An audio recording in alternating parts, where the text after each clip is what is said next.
Let's see what happens. Rule number 1, move carefully. Use W, A, S, and D to move.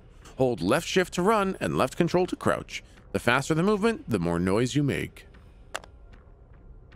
Tootin' time. Okay. Can you guys hear that thumping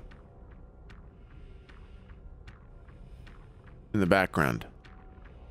That is one of your earliest warnings that the monster is approaching.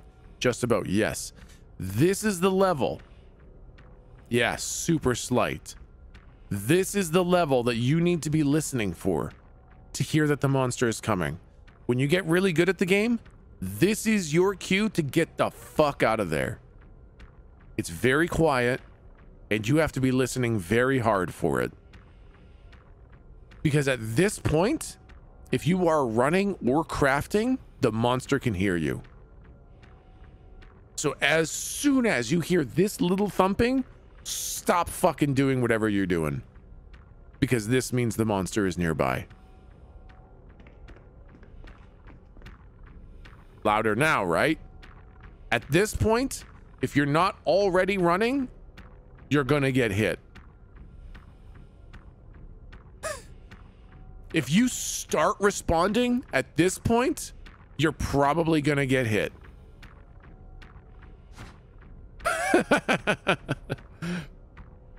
If you need to escape, press or hold space to vault through nearby openings. Hold left shift to vault fast or left control for a quiet or slow vault.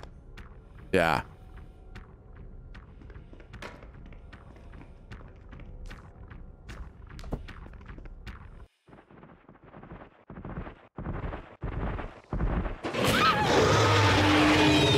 And you heard that.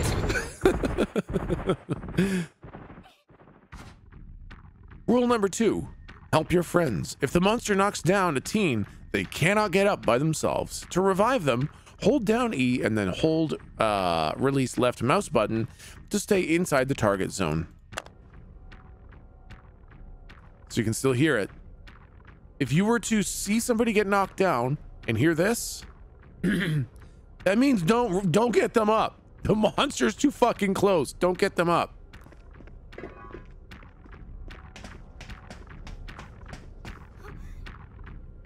Yeah, this is a close by monster.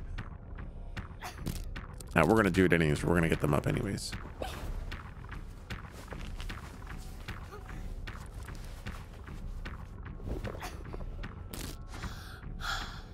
Once revived, teens need to be healed. To heal a teen, hold down E and then hold release left mouse button to stay inside the target zone. So it's the same thing. The sound design is really nice for this game. Yeah, it's crazy. It's absolutely nuts. The amount of work that they've put into this game for the sound design is crazy. What if you ask the monster nicely not to hit you? Well, then it won't hit you. Yep. If you say over voice comms, I'm sorry, please don't hit me. I'm busy. Then the monster actually can't hit you. All right, let's heal him up.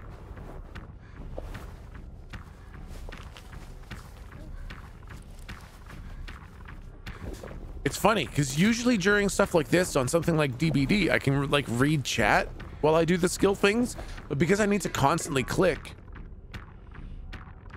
I can't read chat.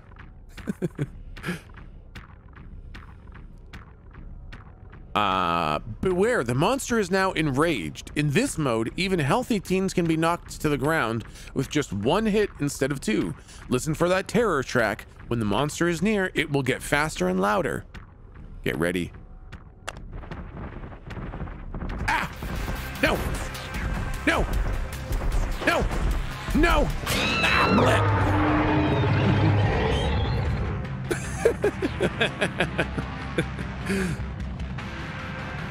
Rule number 3, stay strong. When knocked down, you can speed up your recovery by collecting Luma in the Spectral realm. Press E to channel your Spectral. Boop. Ooh, freaky alien baby with VHS tape eyes. Orb. Orb. Orb. Orb. Press E again to release the Spectral and go back to your body. I'm Florbed!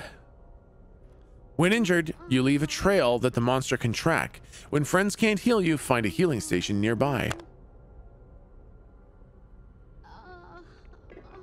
Search for a healing station. Thanks, Faith. Thanks, Faith. I can hear it. It's fucking close.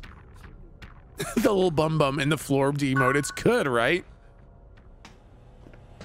So these are the healing stations.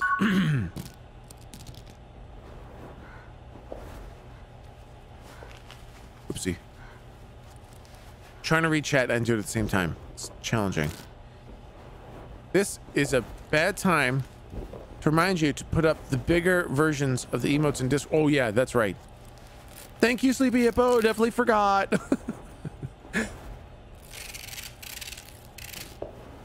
It's almost like there's a lot of stuff going on and I got distracted. The little RGB patterns on the floor. Yeah, okay. This is great. So you can see right now at Gloria's feet is that little RGB kind of you know, weird patterning, right? So that is called chromatic aberration. And it's the like blood pools that you leave when you're injured. You leak chromatic aberration on the ground, and that's what the monster can track for really close kind of tracking. So today I was going to remind you after the stream and I forgot to. Okay, there we go. For a quick life boost, feed your soul. Candy bars are stashed around the map and in vending machines. Search for one nearby. Oh, look at that. Here's one right here. So I actually have a bit of a funny story about candy bars. When I first started playing, okay, fine. So you just rotate this with left and right click, and then when you got it centered, you hit space. And left and right click, space. Left or right click, space. Boom, candy bar. My candy bar.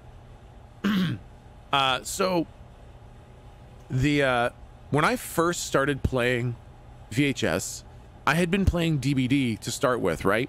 And in DBD, you know, like it was kind of like I was trying to kind of shift my brain from DBD into VHS, understand what VHS is from a DBD brain. And in DBD, if you hit someone, you injure them, and that kind of you know, is analogous. And if you hit them again from it, if you hit them in an injured state, they go down and they start bleeding, and that's also the same between DBD and VHS. So that I understood. However, the difference here is that being knocked down kind of feels like a hook state kind of thing. That's like a milestone. When you knock them down, it feels very much like a milestone, like a hook. However, you can, and every time you get hit, you lose health, right? You can see my health bar in the lower left-hand corner. I am missing health. That's kind of like that's kind of like the hook state. Like that's like lost progress. And when I first started playing, when I saw that you could do this, which I'm going to do, I'm going to eat my candy bar. I just got health back. Oh God. Oh God. Rule number 4, fight the monster. It takes a hit from each Stigma type to kill the monster. Locate a Stigma crafting station. Hold down E to craft your weapon. Oh God.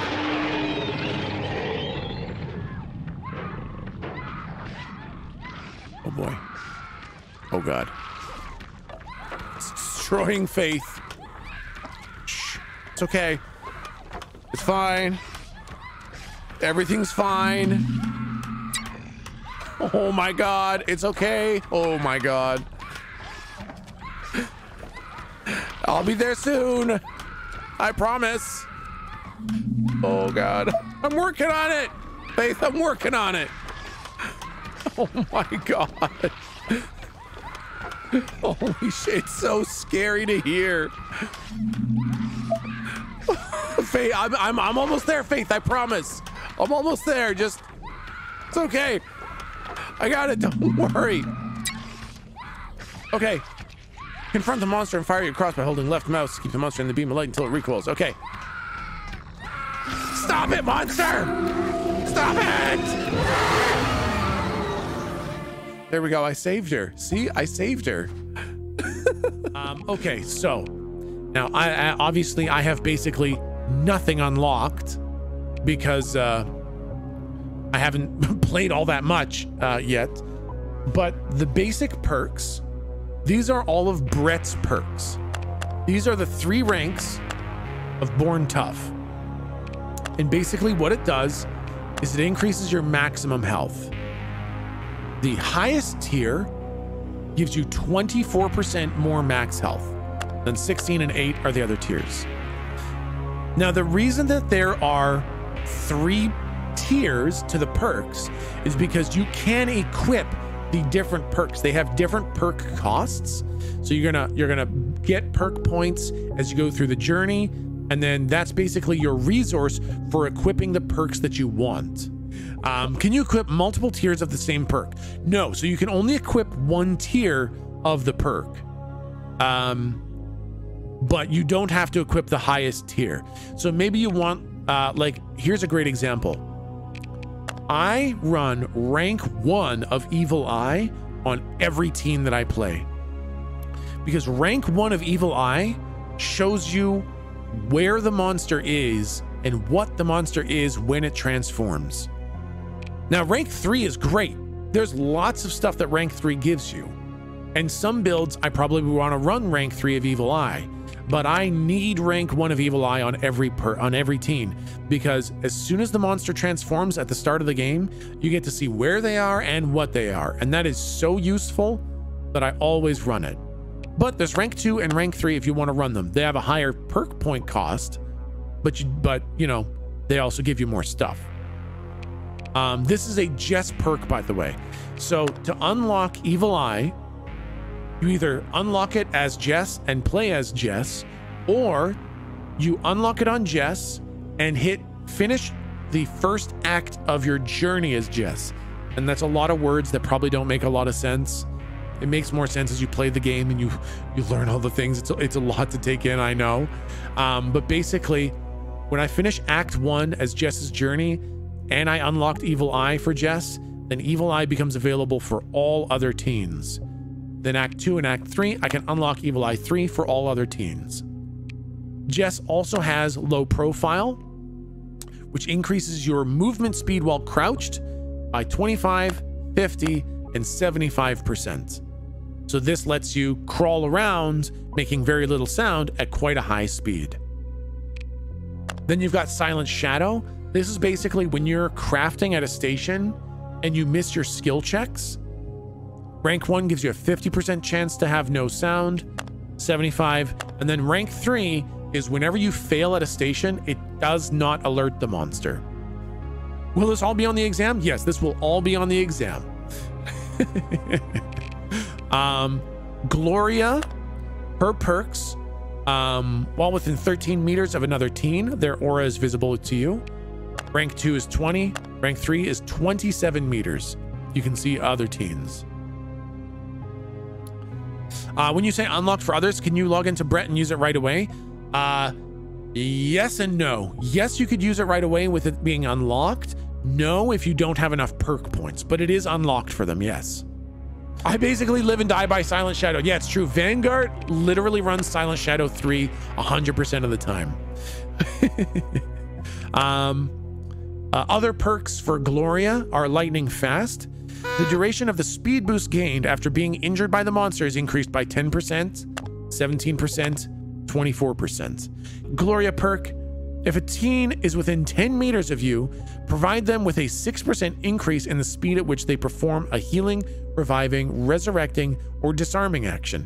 This bonus does not stack with other users of this perk. That goes up to 9%, 12%.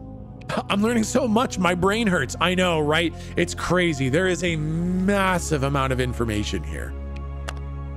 Head trip. So these are the Leo's perks. Head trip. While controlling a Spectral, you will now see the aura of Luma within 18 meters of you, and the movement speed of your Spectral is increased by 10%. 36 meters, 15%. While controlling a Spectral, you will now see the aura of Luma across the map, and movement speed of your Spectral is increased by 20%. How many maps are there? 3. The high school, hotel, and facility. Quick fix.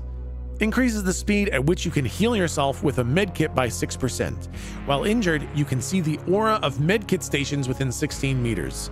Now, this perk, I ran this perk for a long time because this is what let me learn where the medkit stations were. I ran Quick Fix 1 for a while to have memorized where the healing stations were. After I had them memorized, I stopped using the perk. Quick Fix 2, you can heal 10% more quickly, see them within 20 meters, and 14% faster with 24 meters. Now, this doesn't lose its value when you've memorized the station locations, because you can still heal fast. So it's got, it still has value, absolutely. Next perk, Street Smart. You can see the aura of pickups and most searchable objects within 5 meters, 10 meters, and 15 meters. And this one is super, super, super useful. This is one of those ones where you have to take your perk point budget into account, because seeing pickups and searchable objects within 15 meters is crazy. You're seeing candy bars, you're seeing pop cans, you're seeing noisemakers and walkie-talkies from a huge distance away. And being able to use the randomly spawned items in the map with that kind of efficiency is insanely strong, but it's expensive. So you have got to be sacrificing other perks in order to run this. How does the game handle unlocking characters? All characters are unlocked. All the teens and monsters are unlocked from the base level, and then you just level them up to unlock their perks and abilities for other teens and monsters. Does it require a lot of time to get all those perks? Yes, it does. That is a time investment to get all your perk points and perk unlocks and stuff. No, this is a bad perk. Don't touch it. I need the loot for me. This is the Vanguard perk, man. Vanguard is running this and is just looting everything, picking up everything, searching everything. This is the Vanguard perk. Are there any NFTs? Everything is an NFT in this game. That's a lie. Teens are just skins, or are they different in some way? Yes, so teens get a discount. As you unlock the journeys, you get discounts for their type of perk. So here you can see Street Smart 3 is a rebel perk. Leo, as he goes through his journey, will get rebel discounts, which means Leo can get rebel perks for a discount. So there is a strategic choice in which teen you play. You can equip any perk on any teen, but there will be perk point discounts for the certain teens. Faith's perks.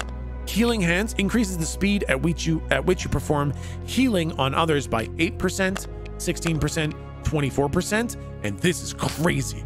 24% increased healing on others is fast. Oh man, that is a good big heal. Magic Touch increases the speed at which you revive a prone teen by 25%. The revived teen also regains 2% of their total base life. 50% and 4%, 75% and 6%. Now this is crazy because this is actually reversing some of the progress that the monster has made. When the teen goes down and they're bleeding out on the ground, they are losing health. The monster is actually counting on that lost health as progress in the game. This reverses some of that bleed out progress. Dowsy said Faith is the shittiest teen on perks and I'm hurt. Listen, I'm not going to argue with Dowsy, but he's wrong. I think it's subjective. I think it's subjective. I think it's based on how you play, how your team plays, and what your goal is. Secret Admirer. When a teen is injured, their aura becomes visible to you for the next 3 seconds, 6 seconds, 9 seconds. So this is great for knowing when somebody got hit, where they are, and what they're doing about it. Faith is a sleeper solo carry. I agree, Mr. Pickard. I agree. Faith is fucking fantastic. Gloria for the win just because I like her style. Gloria, I think, is one of the strongest teens with her perks. The ability to see teens within 27 meters is fucking insane. 27-meter vision to know what your teammates are doing is just so good. And then Brett's perks are the increased maximum health by 8, 16, 24%. He's a fucking tank. This list just lets you get hit more, spend more time in the game. The Never Say Die, this reduces the bleed out rate when you're prone by 10%, 20%, 30%. So if you have 24% maximum health and 30% slower bleed rate, you are hard to get rid of. Now, this is one of my most favorite perks in the game. Vice Grip. Once per match, if you are knocked prone while you have a weapon equipped, you will not lose it. This perk only becomes active after 2 other teens have died. Rank 2 after 1 other teen has died. Or rank 3. And this to me is the holy grail of perks. Once per match, if you are knocked prone while you have a weapon equipped, you will not lose it. You can build a weapon, get hit again, go down, get back up, and still have your fucking weapon. The plays I've seen with Vice Grip 3 are crazy, because usually if a teen is prone and you get them up while the monster is nearby, that teen is fucked. Now, if you get up with a weapon, you can get up, pop up, and blast the monster who's looking for an easy follow-up hit. Keep in mind the monster can see you still have the weapon. Yes, it's not a total jack-in-the-box surprise, but it is really, really, really nice. I love me some Vice Grip 3. I think Vice Grip 3 is one of the Techsmith perks, because Techsmith gets knocked down a lot, and Techsmith doesn't like to lose his weapons. Training as a teen. Whoa. Okay. But I'm thinking of requesting that it be changed to always be tech. I'll actually add a new teen that looks just like you specifically for the tutorial. I don't know whether I'm more insulted or more honored by having fully me in a video game, or having fully me in a video game that's sole purpose is to get beat up and die.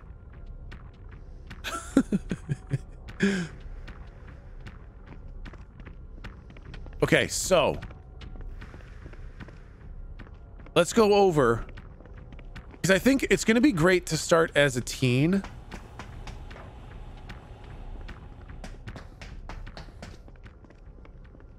It's going to be great to start as a teen for new players, right?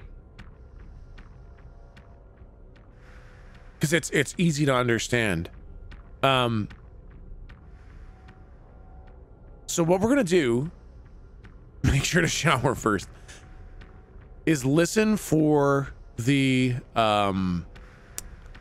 listen for that thumping. On. There it is. Quieter. Gone. Very quiet. So that is your first warning that you need to get the fuck out of there. If you catch it at the very, very early stages, you can kind of sprint, because the monster's only going to hear a couple footsteps and then you'll be gone. So that's one of your first things. Another thing to do, and this is key, this is so key for understanding the way that sound works, is you want to break line of sight as many times as you can, because that will help to mask your footsteps. So As soon as you run away, run through as many doorways as you possibly can to mask your footsteps. Makes it way harder to find you.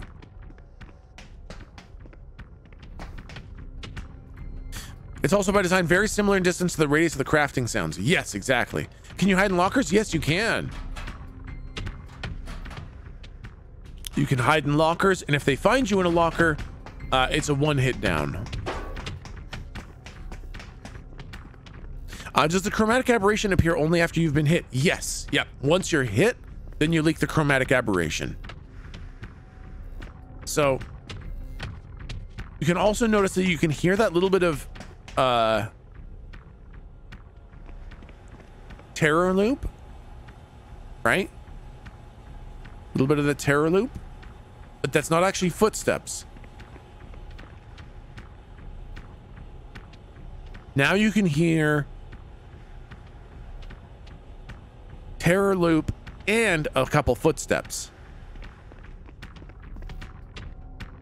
Now you can hear the terror loop quite loud, and you can hear all the footsteps.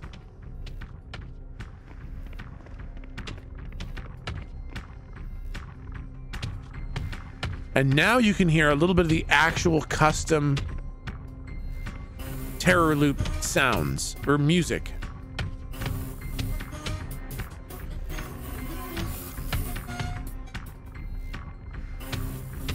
That's how you know how close it's getting.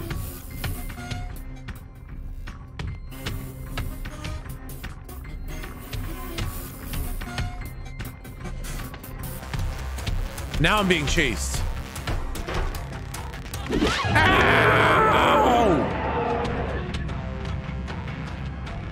So that's the difference in the different musics. Is there a difference in footstep sound depending on the type of wall? Yes. So you can also hear footstep differences based on whether you're running on the wood ground out here, the tile in here. You can hear the difference.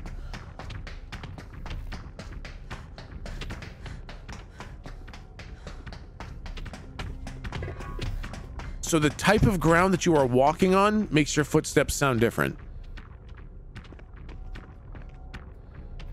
So when you're chasing, you'll learn what the difference. Oh boy, Jess, you're looking great.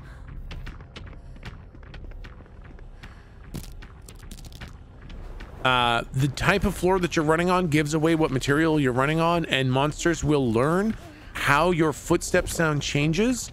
Will tell them which direction you went and where you are.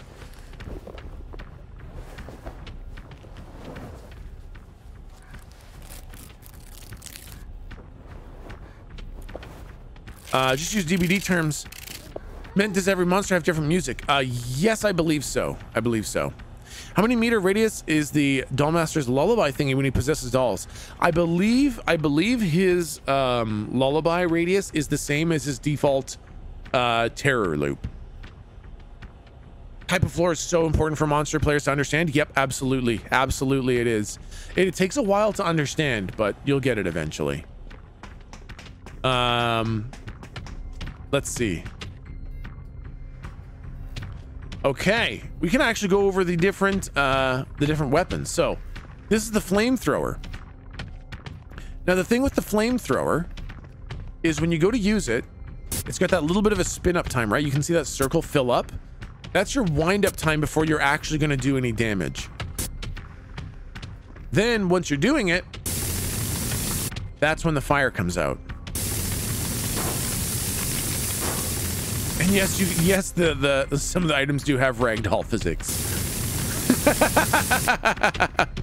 You can knock the chairs around and stuff.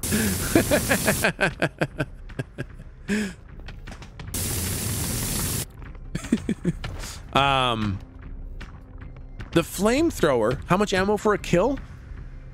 I believe the amount of ammo for a kill changes based on what weapon mods you have available. I think it's, in general, a little bit less than half is sufficient. I think, in general. but that's very dependent on the weapon and the mod that you have equipped. Let's go kill him. Yeah, get fricked. So that's the flamethrower. The flamethrower can be very tough to use. You'll notice that, like, when you're running, you're like, oh no, he's there. That little spin up time is enough for him to make the distance. Then we have the firebombs. So he died quick. Yeah, so he did die quick. You'll notice that it's much harder to get that hit though when they're dodging and trying to use the environment to get around shit and all that stuff. Now the firebomb is a little bit different, right? Because you don't actually in general hit the monster in the face with it. If you can score a direct hit with the firebomb, it is a guaranteed kill. It is just a straight up absolute guaranteed kill. It doesn't matter how long they stand in the flames. It doesn't matter anything else. If you hit them in the face with the firebomb, they die. End of story. But if you don't, then you just throw it and they walk around in the fire and they die while they're in the fire. Unless he gets a hit. Is that? Oh. Yeah, of course. Okay, yeah. Okay, I guess that's true. If you hit them in the face and they get a hit, then that saves them. Let's try to get a direct hit. Yeah, there we go. Got him. Shouldn't Kenzo be teaching us about the firebomb? No, he should not.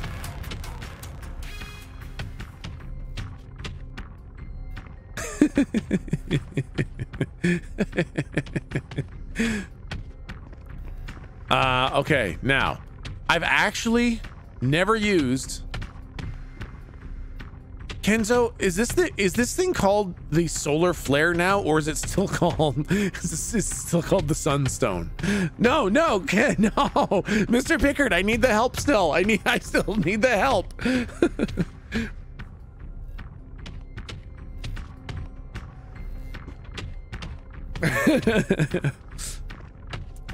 Okay.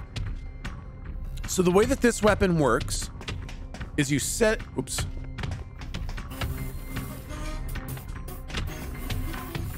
You set it up and it just sits there. Now, when it's yellow, it's not going to hit anything. When it's red, that means that the monster is within the firing radius. And then you fire it and it just auto targets him. Wherever the monster is inside the radius of the, it is a solar flare, but the base kit is called the sunstone. Okay. That's OP. Dude, Fear the North, this weapon probably gets the least number of hits. It is so hard to use this thing. It is so hard to use this thing properly. Can the monster see the thing? Absolutely. Yeah, monster can see it. They can also see the big yellow and red thing. Also, as long as the monster is in line of sight, you see my ammo? My ammo goes down faster and faster and faster. I'm not even doing anything. But as long as the monster is in line of sight, I lose ammo quicker and quicker and quicker. So you need to dismiss it. Whoopsie. You need to dismiss it. Like, look at that. I didn't even shoot him and I lost 79 of my ammo. So the way to play around this as the monster is to just be in line of sight of it without being close enough to it, and you will drain all of its ammo. Now, it's crazy zone denial, because if I'm crafting right here, I can just craft, or like, you know, I can have a friend craft while this thing just protects us, because as soon as the monster gets close, we can start blasting. So it's really good for area denial. It's great for zoning and defense, but it's hard to aggressively use. That being said, I've seen some people use it aggressively with crazy success. Can the monster see the thing and the radius? Yep, they can see both. If I set this thing up, the monster can see all that yellow and the red. And so what I will often do when I'm the monster is I will actually hop in and out of it to try to get them to shoot me to drain the ammo even faster. And hear it too. Yeah, they can hear it too. What if the werewolves use Howl? Okay, that's actually a really good question. So if I set this thing up here and I'm hiding over here, because this thing, like, I can activate this from anywhere. I could be over here and activate it. So if I'm over here, and the werewolf howls at the sunstone, at the solar flare, then I'm fine. Honestly, it can still shoot.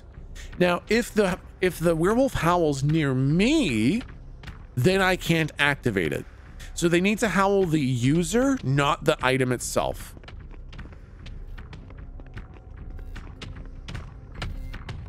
So that's basically it for the fire weapons. You got the flamethrower, which you got to get up close and try to track them with the flame. You get the firebomb, which you got to try to hit them in the face with or just zone them. And the solar flare, which is you know, you set it and then you can activate it later. Can you explain the howl versus scream? Yes. Okay, that's also a very good point. The werewolf howl is different from the scream. When the werewolf howls, right, you know, it channels, it casts the ability, then it howls, and everyone, you know, can't use their weapons and stuff like that. Like I was just saying, if the werewolf howls the solar flare, it doesn't do anything. They have to howl me, the user. However, the scream is what happens when you get hit.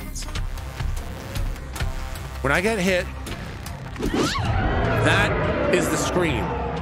And the scream is different from a howl, because the scream, it destroys remote control machines. It'll deactivate your solar flare. That is a much more powerful like subduing effect. So the scream is very, very, oh yeah, fire on the ground. It'll wipe out fire on the ground. It stops anything from killing the monster. While the monster is screaming, nothing's gonna get it, basically.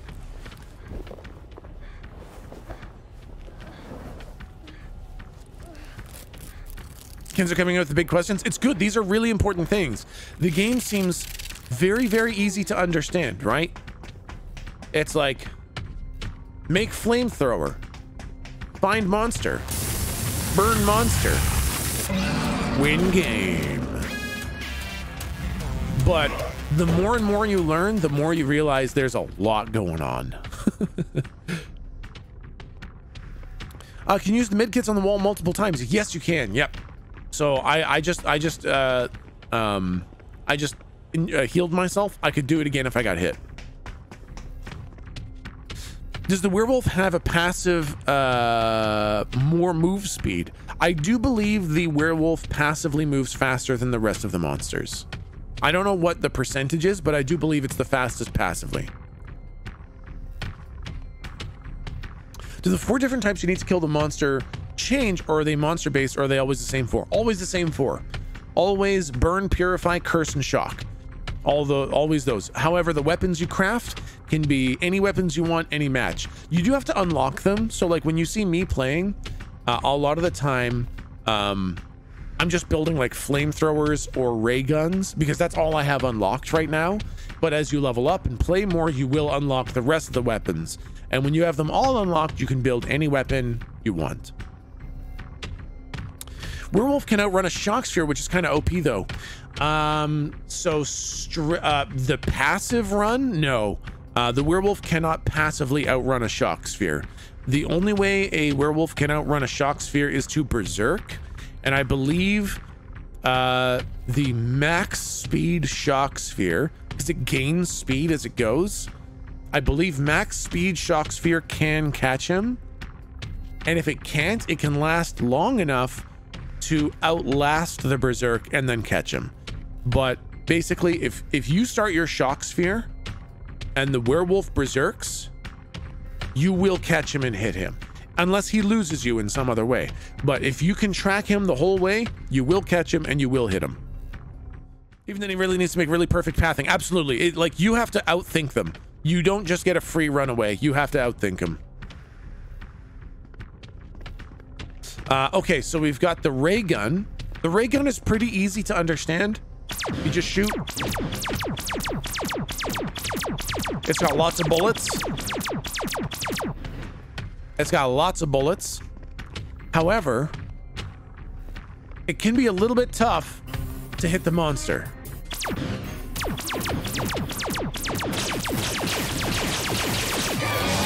That thing, the ray gun, because there's bullet travel, sometimes it can be kind of tough to hit them. You'll notice whenever I am playing monster and I see somebody with a ray gun, I'm constantly dodging side to side, because as you try to kind of correct for the dodging, you'll waste a lot of shots.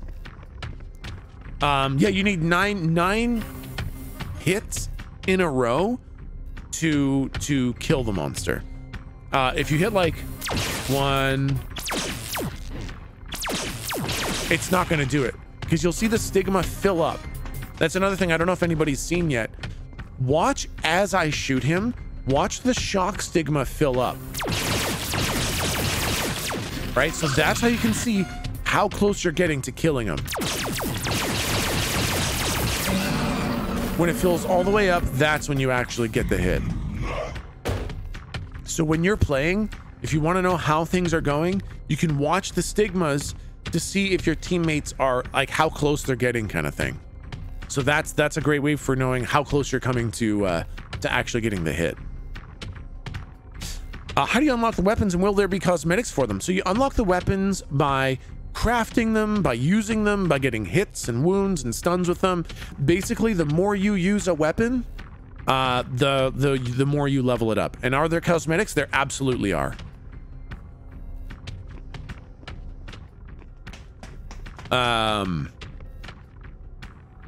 Can two teams use the same weapon to double down on the damage? Yes, they can. Oh my god, yeah, Wonder Boy. If two people come in with flamethrowers, that flame stigma is just go boom, just gonna fill up real quick. So yes, absolutely, you can get like if one team shoots 4 shots and another team shoots 5 shots, that's the 9 shots. So you can combine them absolutely. This is one of my favorite weapons in the game. I didn't like it that much at the start, but now I have been loving it. This is the remote control chopper. So look at this. When you build this thing, you actually take possession of the RC copter. And again, if the werewolf was to howl this little remote control chopper, it would do nothing. It doesn't stop me. I can go ahead and chase around. They need to howl my body back there. And when they howl that thing, that's when I lose control. But otherwise, I just kind of fly around. Now, they can hit this. Does he hit this thing? No, he doesn't care. They can actually hit this thing and destroy it, and then I lose the weapon. But otherwise, I just shoot him, fill it up, and I get him. There's a cap for stigma fill rate? Oh, okay. I was not aware there was a cap. That's probably for the best, huh? That's probably for the best. So that's the RC chopper. Now this... So, okay, so this is the shock sphere. And when you build this thing, it doesn't do anything to start with. I basically, I don't really have a weapon. I've got nothing to threaten him with at this point. So you need to find the, these sparking outlets, and you charge it. And you see in the bottom right-hand corner? Oops. Oh, God. I just filled the one of the 3 bars, right? I can't fill that. I fill it at the same one, can I? Okay, thank God. Usually you can't do this. It's not OSHA approved. Oopsie. That's 2 bars.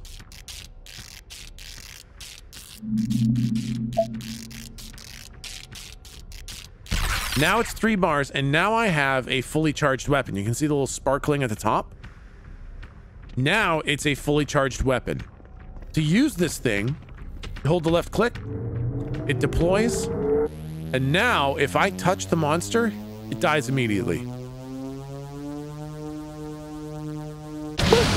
Like that. So that thing this thing is crazy strong. If you can build it and then charge it and then deploy it, it is crazy strong. It can be hard. It can be hard to get all the time you need and all the space you need to build it and charge it and then have the spacing to deploy it. But if you can, holy shit, this thing will wreck. Can the monster hit you if you're in the shock sphere mode? No. Once you are in the shock sphere, the monster cannot hit you. If they try, they die. And the werewolf cannot howl you while you are in the shock sphere.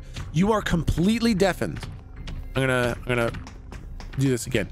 You are completely deaf while you are inside the shock sphere. You oops.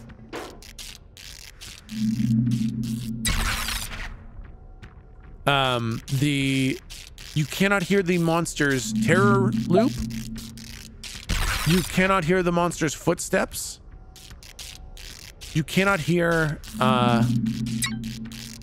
basically anything while you're in there. But that also means that the werewolf cannot howl you. When you're inside this thing, if the werewolf howls you while you're in this thing, it doesn't stop your weapon. Don't do it, Doll Master. No, why did you hit them? Okay. Oh God. Oh God. Oh God. Oh God. Okay. I'm so glad that I got to say that. That is the difference between a scream and a howl. The werewolf's howl cannot knock you out of the shock sphere. The scream after a hit absolutely can. So that's another difference between the scream and the howl.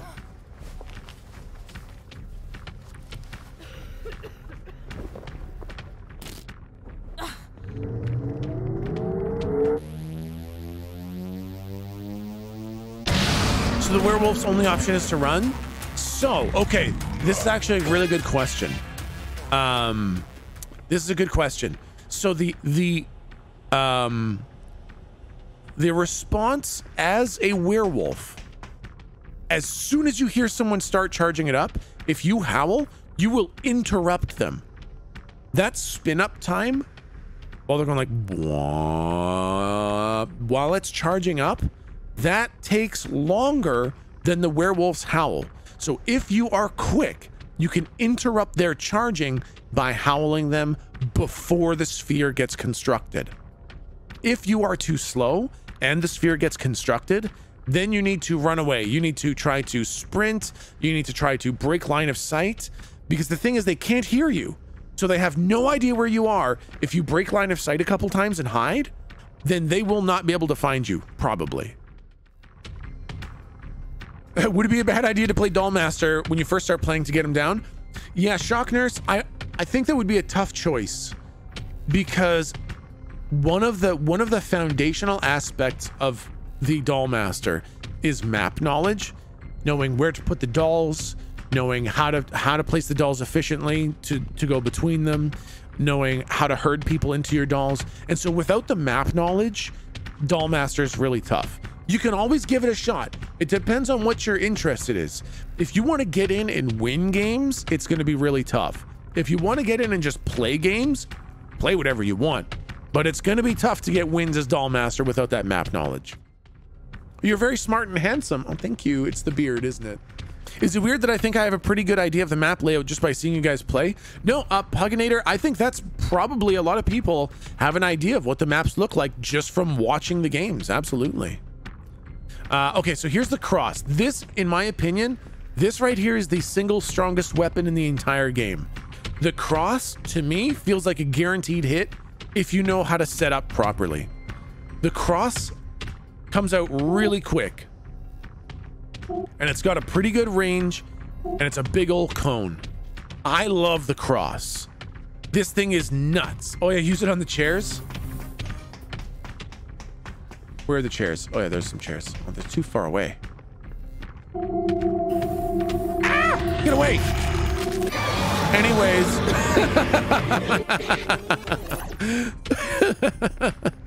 The cross is crazy good because it comes out quick, it responds directly, it doesn't have a lot of lag time as you look around.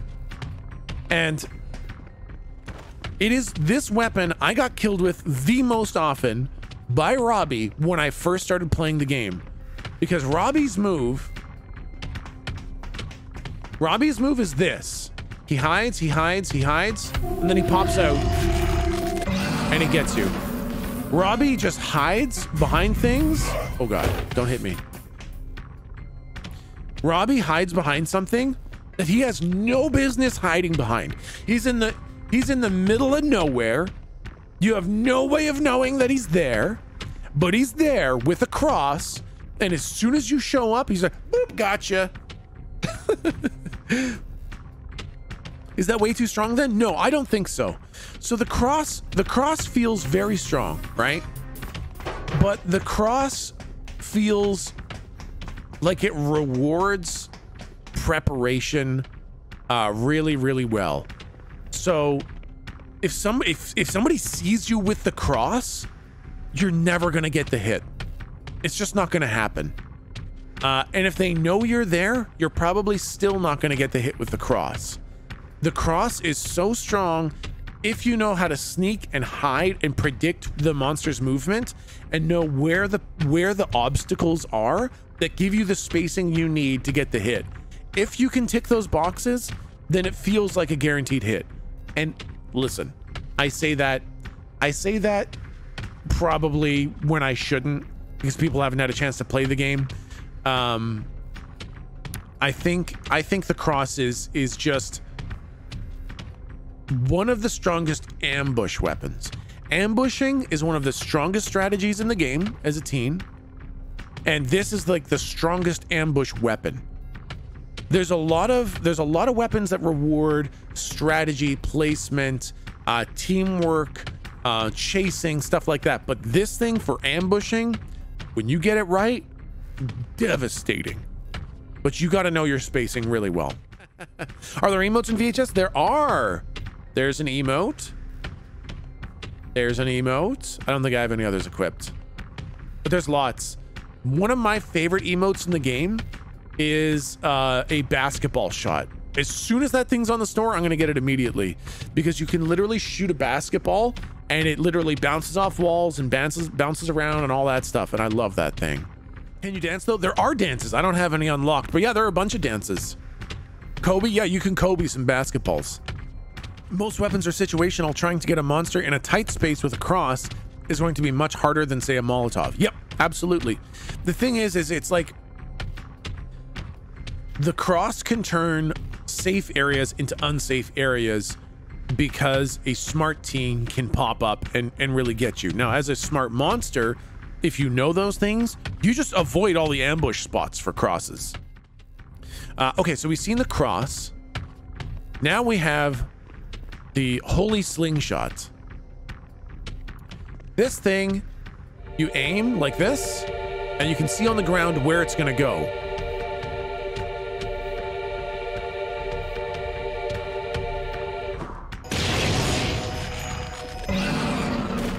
So this thing works by basically you just shoot it,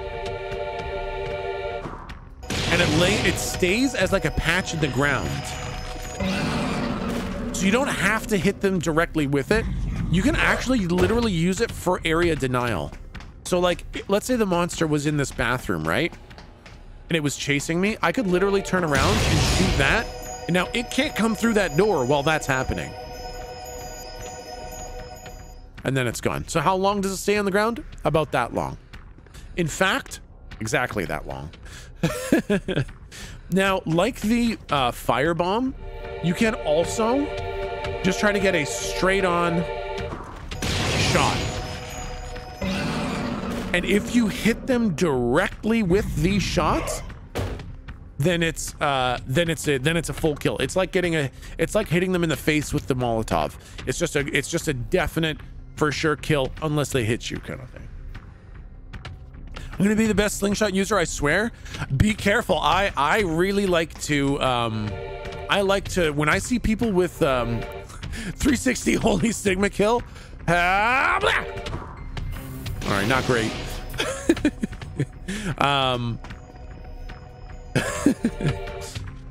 You got to be careful. So one thing, no, I got it. Watch this, watch this, watch this.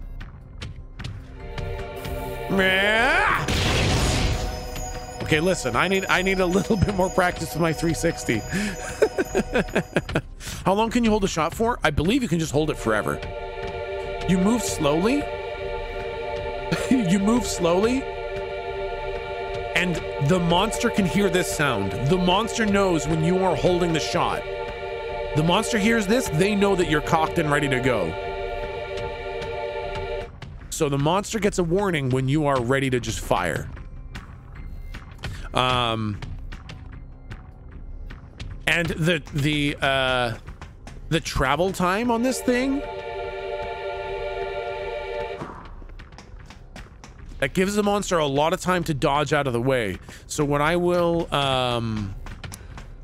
do a lot of the time is I will like run straight at the teen who's ready to shoot at me, and I'll dodge out of the way when they try to shoot me so that I can eat up their ammo. So here is the third and final purify weapon, the Sacred Staff. So now this one is also injured. So this weapon also needs to be charged. I build this, I'm not lethal right now. What I need to do is I need to heal people.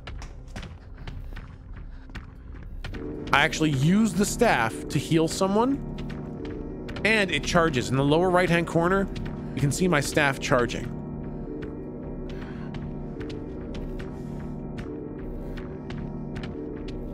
So I'm charging up the staff, charging up the staff.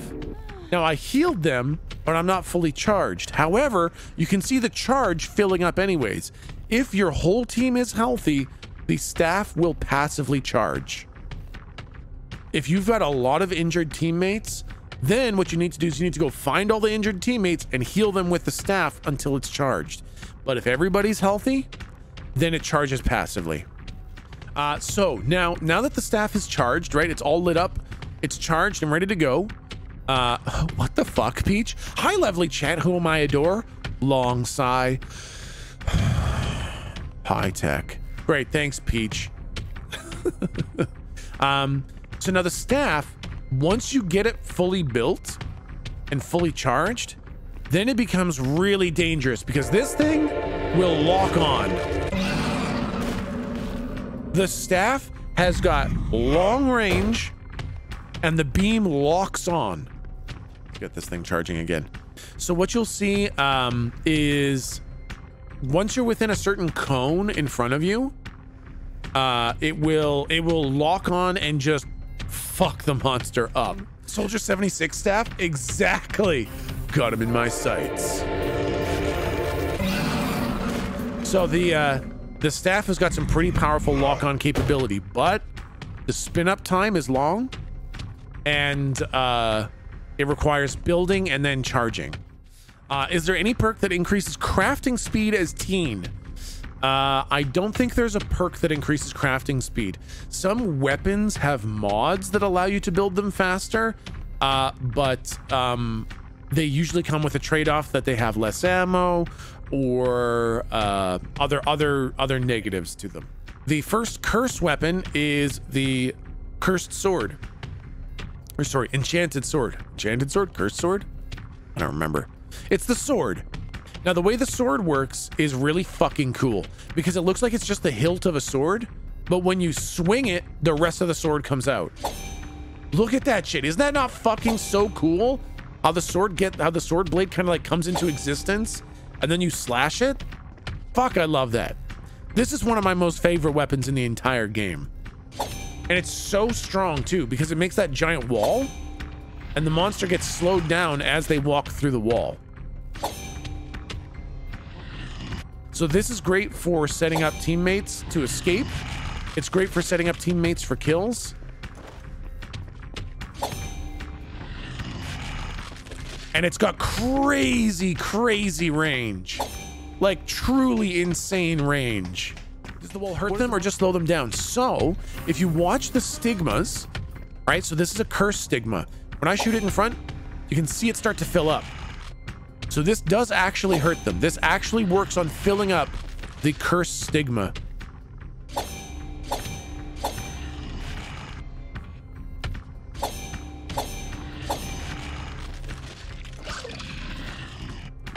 So it does actively hurt them.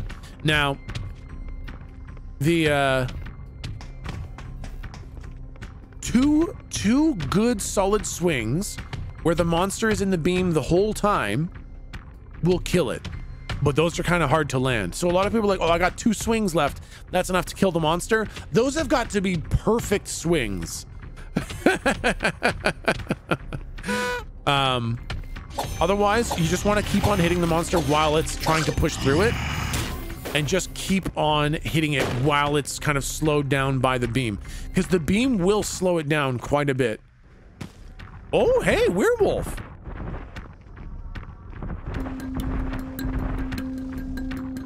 This is the different music for the werewolf.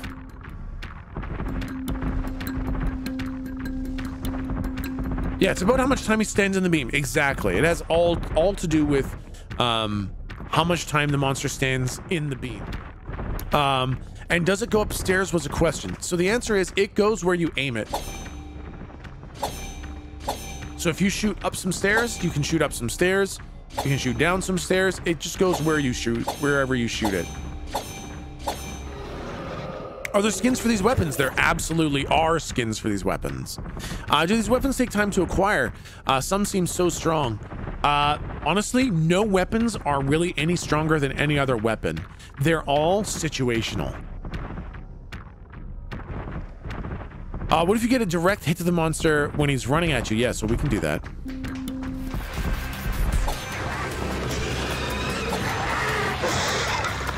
So that's what happens if he's chasing you. And that's what I mean by 2 perfect swings. If you can get him to stand in the beam the full length of time, then 2 full-length beams is enough time. Sword doesn't kill. Oh, it does? It's just that, okay, so that's actually a great question, Flame. So, what we can see at the top are the 4 stigmas, right? Now, the burn, purify, and shock stigmas are purple, which means that they are unburned stigmas. The monster has not been hit by those yet. But the cursed stigma is gray, because it's already been wounded by the cursed stigma. If the monster has already been wounded by a cursed stigma and you hit it with curse again, then what it does is it stuns the monster. It doesn't banish them, it doesn't kill them, it just stuns them. So it's because that it's already been hit by curse, that's why it's not dying again. The next curse weapon is the Enchanted Eye. And this plays a lot like the remote control chopper that we were using, except you take first person view of it. So you're literally flying around as the eyeball, and you can see yourself back here casting. And all you got to do is just run straight into the monster.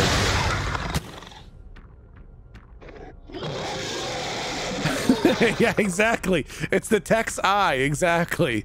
Now the thing is while you are doing that, while you are channeling this thing, while you're channeling the Enchanted Eye, you are shouting that chant the entire time.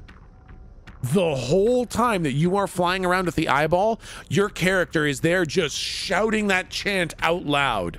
And that makes you incredibly easy to find.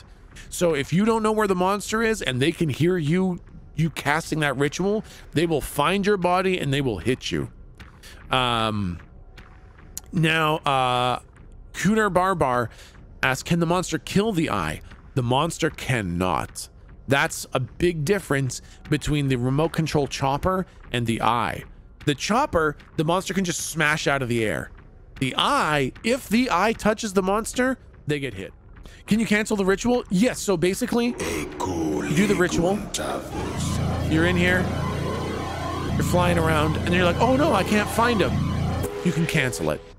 And you can see the ammo in the bottom right-hand corner. It gets drained as you fly around. And then you're like, oh no, that's not a safe place. So you go over here, take your eye, flying around. I see him, I see him. I got him. Now, Also, yes, Mr. Pickard, that's also an excellent additional detail.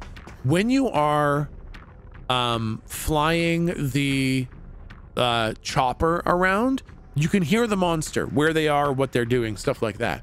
While you're flying the eye around, the eye is like stronger because you don't have to channel on the monster, and as soon as you hit it, it's a hit, but you cannot hear anything. You're an eye, you don't have any ears, so you cannot hear where the monster is. All you can do is go based on your vision. The eye is basically a ranged shock sphere. Kind of like a ranged shock sphere. You're deaf while you're running it. You have to touch the monster. Yeah, it's remote control. Yeah. Can you fly the eyeball and chopper as far as you want if you have enough ammo? Yes. Yeah, there's no range limit on it. The balance for this game and weapons must have been painstaking. Dude, Sir Uncle, even just with what I've seen, the process for balancing them has been insane. Can you make all these weapons in the same match, or are they limited and randomized? No, so the weapons are unlocked as you kind of level up with the weapon. So after you use the cross enough times, you unlock the holy slingshot. As you continue to use holy weapons, you unlock the sacred staff. Once you have all 3 purify weapons unlocked, you can craft any one you want in the same match. You can start the match out by crafting a cross, and you're like, ooh, I got my hit with the cross, awesome.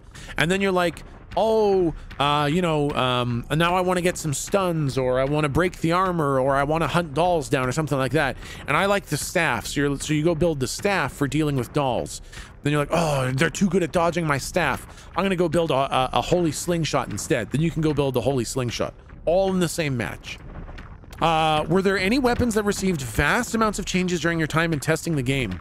I would say probably one of the biggest changes that I saw was that the Enchanted Eye could hear and see, and it was fully had all its senses while you chased, and the eye was just insanely strong. As soon as you used the eye, and you were in smell too, you could smell the monster. You could chase them around, and you could hear which direction they went. You could hear whether you were close or far. You could hear everything. And so the eye was crazy strong. Getting rid of the audio aspect of the eye was huge. Absolutely massive for balancing it. Okay, now anyone who's watched Granny probably knows what this weapon is.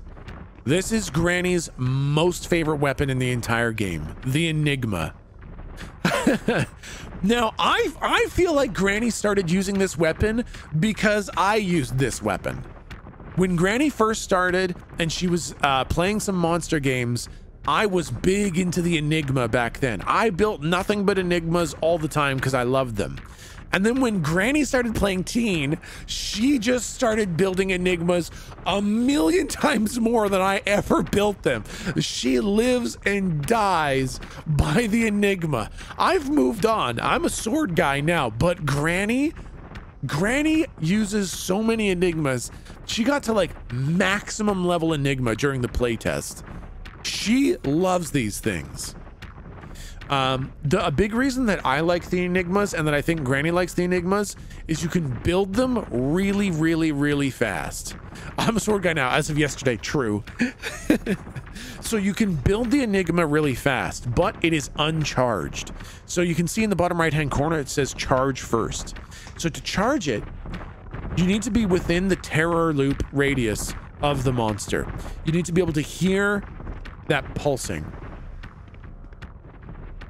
Right? When you hear the pulsing, then you hold right click and you absorb the spookiness. And you can even get it from pretty far away.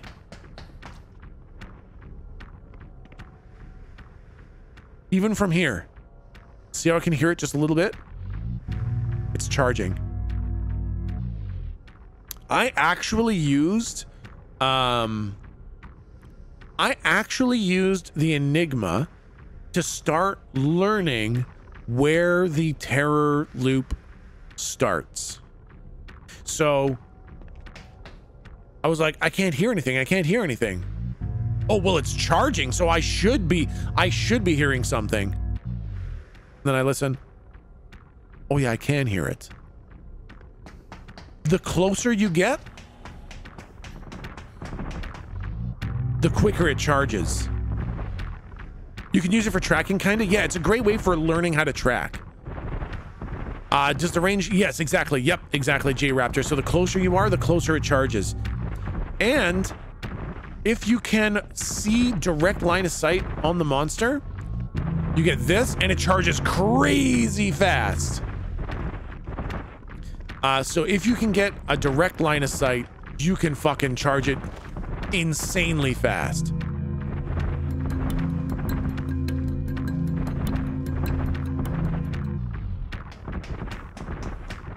Can the monster tell their spookiness is being absorbed?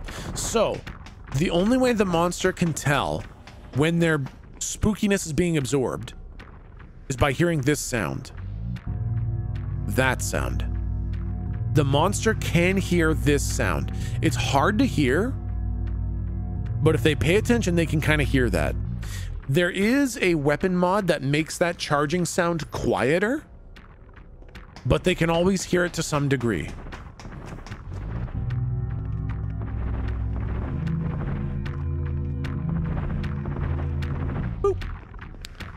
Do you have to be standing still to charge? No, you can move around, but you're very slow. Audio is extremely important in VHS. Dude, it is so unbelievably important. So now, once you are fully charged and ready to go, then it shoots a big old beam. And that beam will lock on. That's how you get the hit with the Enigma.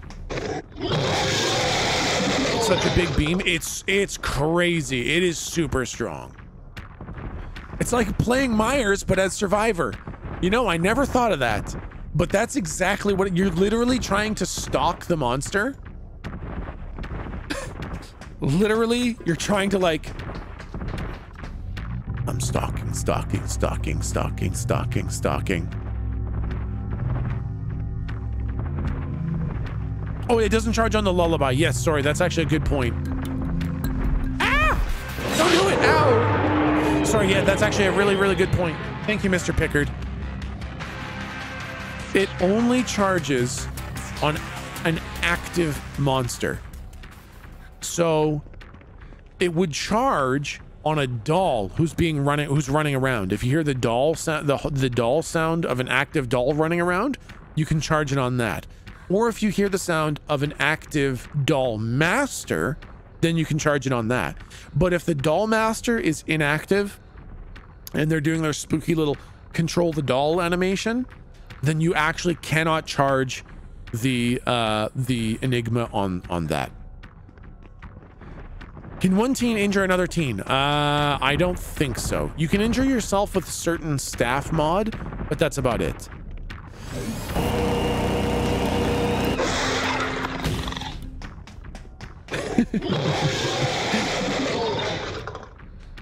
So those are the weapons.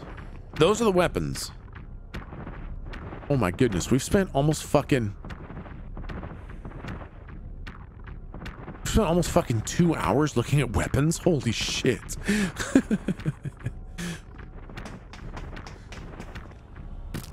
Holy shit. Oh my god. 2 hours well spent? Yeah, no, I mean, hey, why don't we spend the time learning all the stuff about the game, right?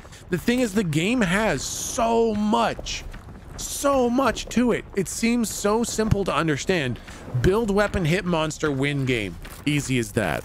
But there's so much to it when you actually get playing.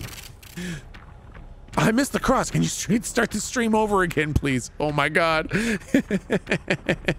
Can you show us the monster animation for opening a locker? Yeah, we're gonna do the monster training after this one. We'll do all the monster stuff.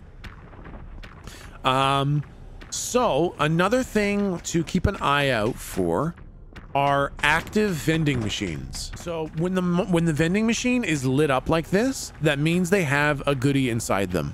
The purple ones will give you pop cans, and the orange ones give you chocolate bars. So you hold E, and your character will begin punching the ever-loving fuck out of the machine. This is loud as shit. The monster will hear this from 1,000,000 miles away. So while you're doing this, the monster will find you, and then you use left and right click to rotate the little mini game. You line it up perfectly. The balls go green. You press space, and I get 1 check mark. I do that again. I get another check mark. I do that a 3rd time. I get the 3rd check mark. The machine powers down, and it gives me a chocolate bar. I get chocolate bar. I press F to eat chocolate bar, and my health goes back up. Chocolate bars, as Techsmith prefers them to be called, as he licks the coating off. This is your fucking game. What the hell are you... What the fuck? How many chocolate bars can you eat per match? So there is a set number of chocolate bars that can spawn in a match. You can increase that by a small amount by bringing prizes into the match. But you can eat all of them that are on the match, but there is a specific number, and they do not replenish. So there's like let's say there's 4 chocolate bars in a map. Those 4 chocolate bars are, anybody can eat them, but once those 4 are gone, that's it. There's no more. So it's not an infinitely usable thing. When I punch the hell out of this thing and I get the chocolate bar out of it, it will never give another chocolate bar in that map. Now the purple ones give pop cans. Open this bad boy up.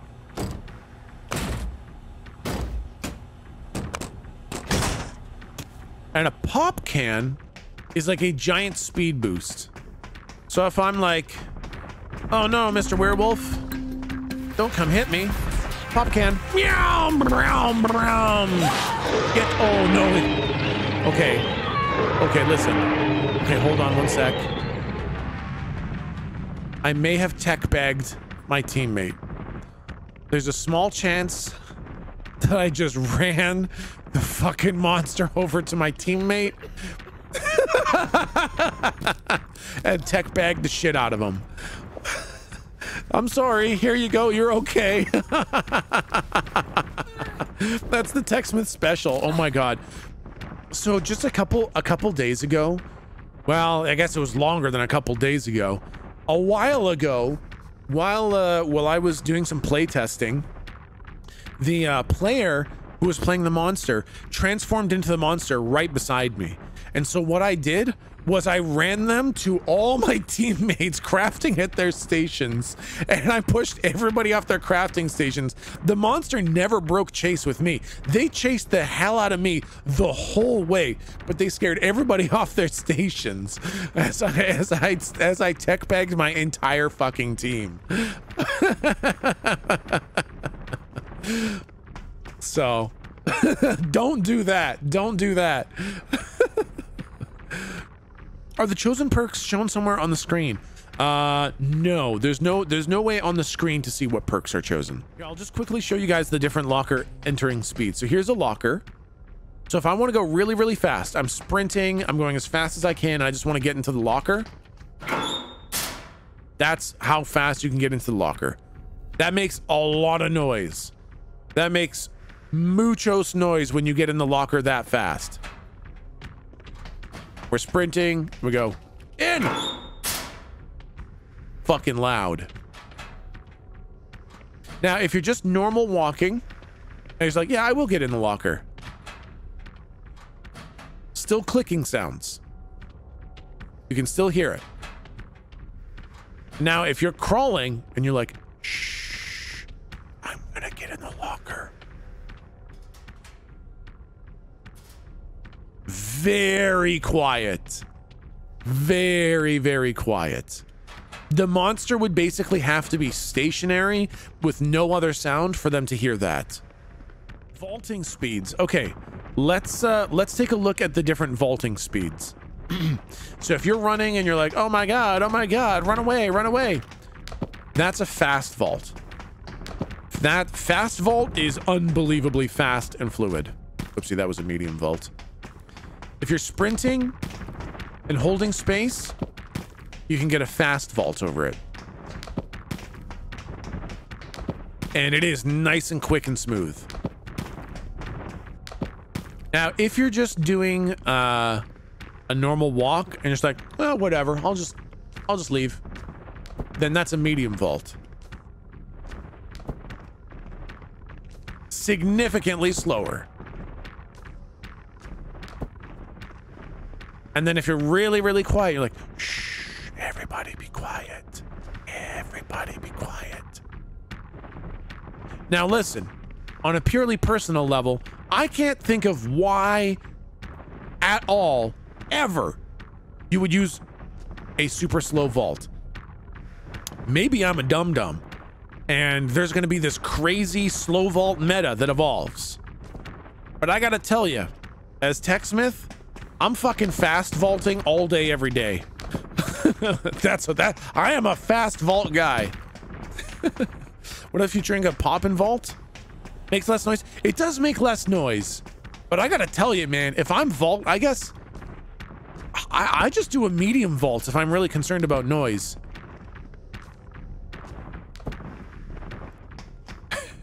Rat players will love slow vaults. Yeah, that's true. A pop cannon vault? I don't know if it actually makes you go any faster. I don't think it has. Poppin' vault gives you sprint vault? Really? Whoa! Okay, so you get a little speed boost after that thing. Okay, pings are a really, really great one to use. So, is there anything like pallets? No, there's nothing like pallets. Pings are the way that you're going to communicate if you're not using voice chat. Pings, you just use your middle mouse button to ping whatever you're looking at. It'll just put a ping on the map with your color. So you can see there's a little yellow icon beside my name. Little dot with little dot there. That means that when I ping, it's going to be a yellow ping. And everyone on my team can see that I have the little yellow thing beside my name, so that they know, oh, that's Techsmith with the ping. I don't know what he's pinging. It's over there somewhere. So that usually I'll ping where I'm going. If I'm like, oh, I'm leaving the gym, I'm running away, going to the bathrooms, I'm hiding in the showers, I'll use the pings for something like that so that people can know where I'm going. Can you ping when you fly the Eye or the RC Flyer? Yes, you can. Yep. Now, if you press C, then you ping yourself. I'm right here. Or if you're being chased by the monster and you ping yourself, you'll actually ping a running icon. It's like, I'm running away. Oh God, I just tech bagged my teammate again. Okay, Jess is having a bad day. Jess chose the wrong person to team up with. Listen, I pinged that I was running. They should have got away, okay? Conditional pings shows what you're doing. Yeah. So I can ping the machines, and you can see that the ping icon is different. Right? I can ping machines. I'm like, oh, hey, there's a machine here. Or I can ping myself. If I'm running from the monster, it'll ping the little running icon. If I'm crafting at a station and I ping myself, it'll actually ping that I'm crafting across. And the really cool thing, if I work on this for a little bit and I ping myself, the icon is filling up. So literally I can ping that I'm like, oh, I'm 30% of the way done my cross. And you can see on my ping icon, it shows how much is filled up. So people can tell how far along you are with crafting your weapon. And you're like, oh, I'm almost done. I'm almost on my cross. And I can keep pinging it. And people see how close I'm getting to finishing it. And then I have my cross. Come get it, werewolf.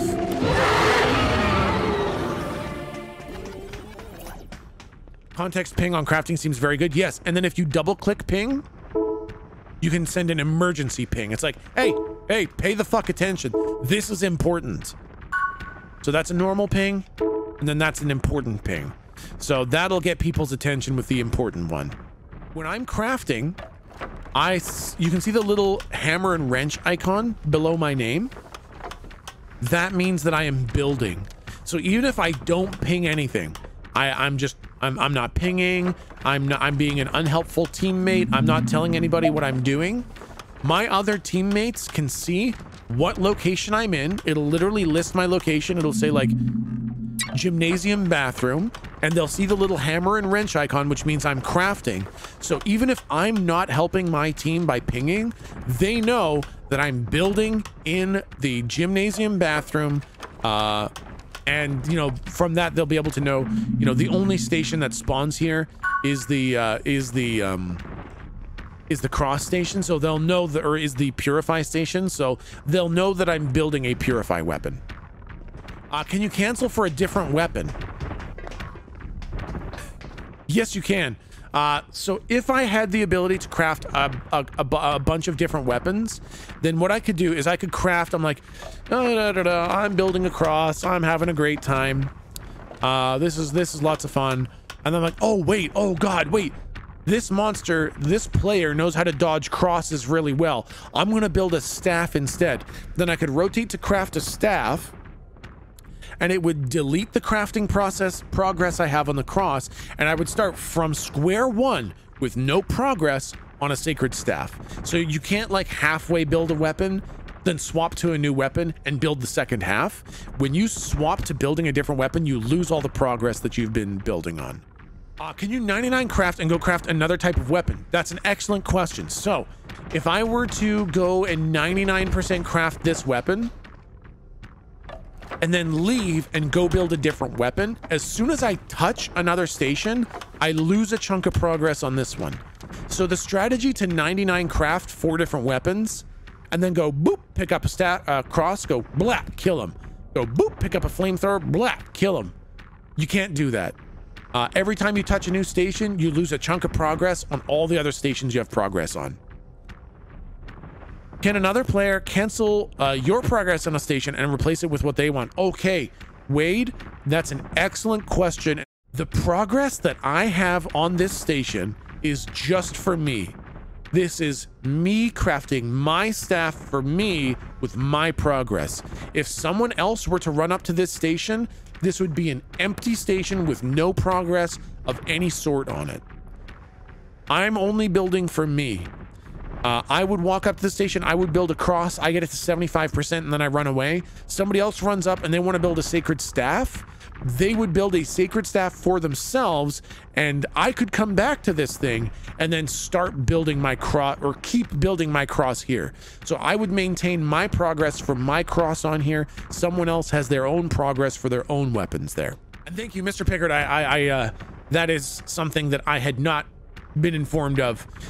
Thank you for telling me. So I don't lose a chunk when I touch another station. It is an inverse rate of progress. So the more I build somewhere else, the more I lose here. Can 2 craft at the same time at the same station? Yes, absolutely.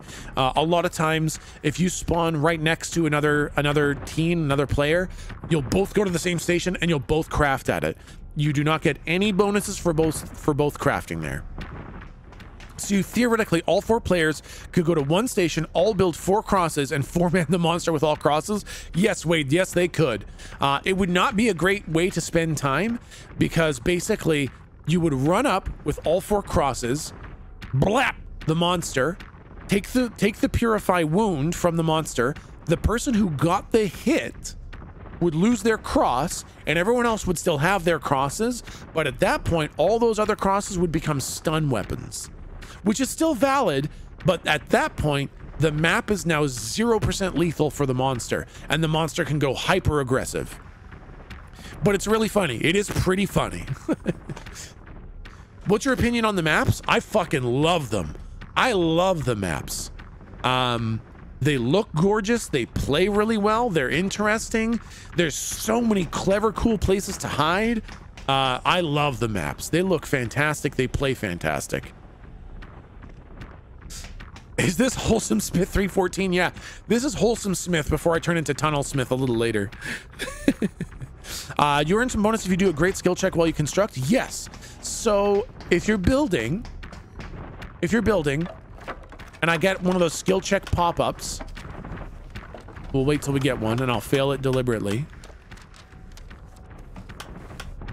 Hey, no skill check build. Perfect. Pff, easy clap. I don't even need skill checks. So if I fail it, it goes red. That red symbol is advertised to the monster. They see the red symbol pop up, they hear that sound, and the monster sees that somebody failed at this station. Crafting, crafting, crafting, and I just get it in the good range, then it just keeps on crafting like normal. Just average normal crafting speed. Now, if I get a great skill check, I actually get a boost and it crafts faster for a little bit. What does skill penalty status affect me? It means you build slower for a sec. So basically, if you get a great skill check, you build faster for a little bit. If you get a good skill check, you just keep on building. If you get a miss, then it builds more slowly for a second and you make a sound and it lights up red and tells the monster, somebody fucked up over here. Does craft progression save if I go to a different station but with the same type of weapon? No, it is station based. So if I'm building my cross right here and the monster comes and pushes me off the station, I'm like, ah, shit. And I go and I find the other purify station and start crafting there. I start from 0, and as I start building there, I lose progress at that station. Exactly. So if we just leave it and we don't hit it, it changes color. Yeah, and then you fail it. So if you just leave it for a while, you'll fail it eventually. Is there 2 versions of each station? Yes. Yep. There are 2 purify stations, 2 shock, 2 burn, 2 curse stations, and they spawn in the same general area every time. So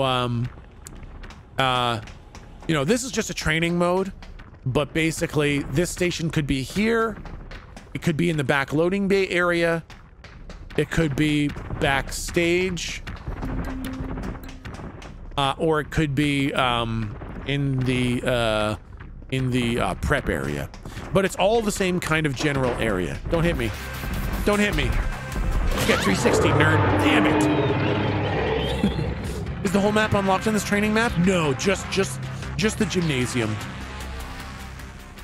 Training mode gambas? No, I don't think so. Just got here, never heard of the game before. Can anybody give me a quick rundown? Absolutely. A very quick rundown is basically it is an asymmetrical 1v4 game with a monster against 4 teens. The teens build weapons to try to kill the monster. And the monster tries to kill the teens.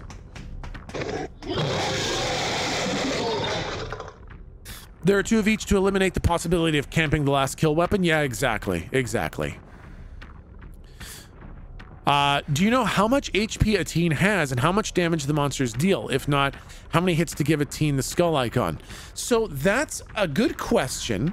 And the answer is not super clear. It's not an easy answer. Basically, the monsters deal a certain amount of damage.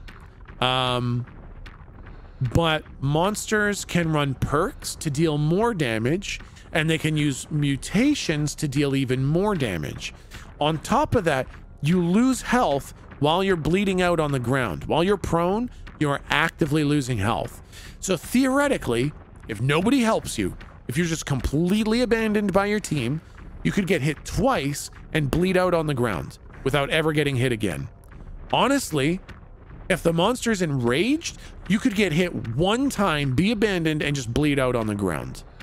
So the number of hits is dependent on perks and mutations on the monster and how much time you spend bleeding on the ground. Can teens heal? Yes.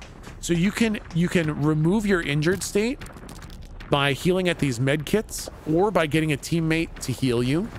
You can recover actual health bar by eating candy bars. So Enraged is kind of like exposed status effect. Enraged, this is the way I had it explained to me. I was a DVD player who came over to VHS, and so I had 1 or 2 things explained to me in DVD terms to make me understand. And basically, Enraged is like tier 3 Myers. And the most easiest way to understand it, Enraged is tier 3 Myers. It's a one-hit down. Sometimes we need to explain in DBD terms, right? Like if you understand DBD and something helps you understand something in this game, then sometimes it's good to use that kind of term. Like describing a station like a generator doesn't help you at all. A weapon station has almost nothing in common with a DBD generator.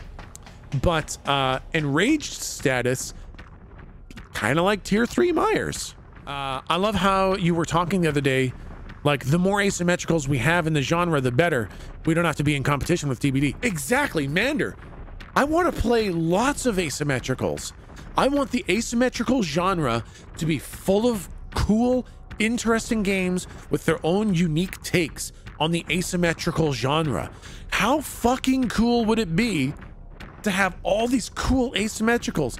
This genre is wide open for all kinds of cool, interesting, clever mechanics. We should all be excited to get tons of asymmetrical games. I want lots of stuff. Prop Night was wonky, but was pure fun. That's just it. Prop Night, balanced, fun, hell yeah. So yeah, I want lots of asymmetricals. I want good, healthy competition that promotes innovation and makes more fun games for the players. That's what I want. Have you shown the CND crafting? You know what? I did, but it was just nuts, man. It was just totally nuts. You're the worst, Kenzo. Kenzo, I almost fell for it. I was this close to falling for it. There's no book of the tech in training mode, is there? Are the monsters able to decrease station progress? No, there's nothing they can do to interact with the stations. Okay, I think we've used up the teen training.